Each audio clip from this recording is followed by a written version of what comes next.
Quoi? Qu'est-ce que tu as pensé du discours de la ministre? Oh mon Dieu, un discours vide, mais vide, il n'y a rien là-dedans. Puis de toute façon, tout ce qu'elle veut, c'est vanter les mérites de son gouvernement, alors qu'on sait très bien que le gouvernement Harper fait reculer les femmes dans plein de domaines, que ce soit quand ils coupent le financement des groupes de femmes un peu partout, qui prennent la défense des femmes, qui défendent les droits des femmes, que ce soit la fin des ententes fédérales provinciales pour le financement des services de garde, que ce soit les reculs qui ont infligé sur la loi et les prix salariales pour les fonctionnaires de la fédérale.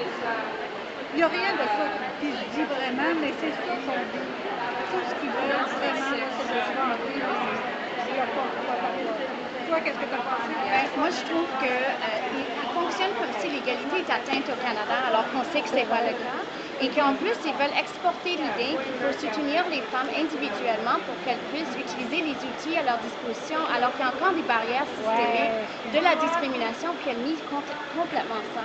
Plus encore, dans le discours, elle parlait des taux de violence dans les communautés de réfugiés et immigrantes, alors qu'on sait que les taux de violence dans les communautés d'accueil sont aussi élevés que dans les communautés immigrantes. Donc, il n'y a pas lieu de les cibler.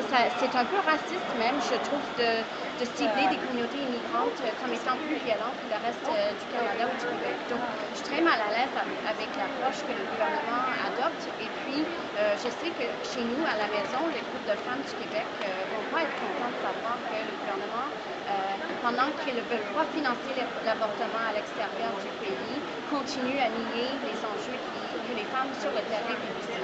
Oui, puis encore, il continue d'attaquer le droit à l'avortement, il continue de vouloir abolir le registre des armes à feu, puis alors qu'il fait croire à tout le monde que la violence contre les femmes, c'est quelque chose qu'il faut absolument éradiquer. Alors, parle des deux côtés de la bouche toujours. Exactement. Puis on met l'accent sur la notion de crime d'honneur, alors qu'on sait qu'il y a plus de meurtres de femmes en général par leur conjoint qu'il y a de crimes d'honneur dans une année.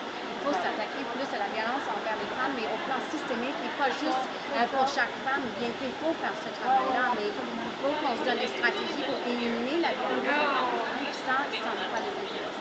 Non, puis ils sont pas intéressés non plus à nous écouter ou à vouloir approfondir plus la question. Là. Ils ont fait le job, ils pensent que c'est correct. Bon. Voilà. Donc, la bataille va continuer parce qu'on va partager l'information avec les groupes quand on revient à la maison. Oui, madame.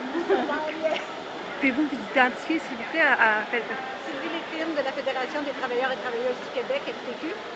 Alexa Carnari, présidente de la Fédération des femmes du Québec. Merci.